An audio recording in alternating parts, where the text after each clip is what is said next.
Cape & Cape, c'est une histoire de passion. C'est une passion d'abord pour l'Afrique, qui a débuté il y a plusieurs années pour moi, puisque j'ai eu la chance de découvrir l'Afrique quand j'étais enfant. Cette passion, on l'a continuée, Mathias, mon mari et moi-même, en entamant une collection d'œuvres d'art d'artistes africains contemporains.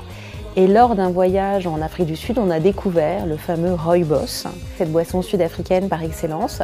Et on a trouvé ça absolument extraordinaire.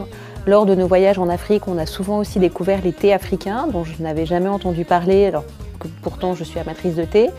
Et on s'est dit, mais entre notre passion pour l'Afrique, notre goût pour l'aventure et ce terroir complètement incroyable qui sont tous ces rooibos et tous ces thés, il faut en faire quelque chose. Et c'est là qu'on a eu l'idée de créer une maison de thé africain et de rooibos qui s'appelle Cape & Cape, qui a donc été fondée en 2012 à Paris et en Afrique du Sud.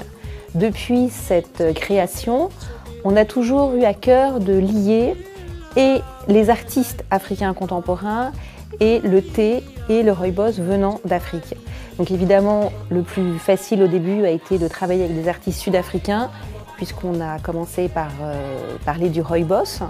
Et ensuite, maintenant, l'idée est de vraiment ouvrir l'idée même de cet univers du thé et du rooibos aux artistes africains contemporains. Les artistes travaillent avec ce qui les entoure, ils se nourrissent de ce qui les entoure, ils se nourrissent des saveurs de leur pays, des couleurs de leur pays.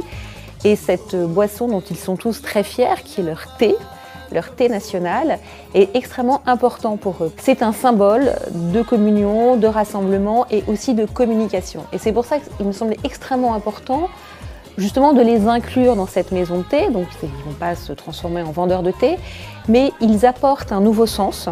Ils transcendent en fait l'idée même de la consommation pour arriver vers autre chose.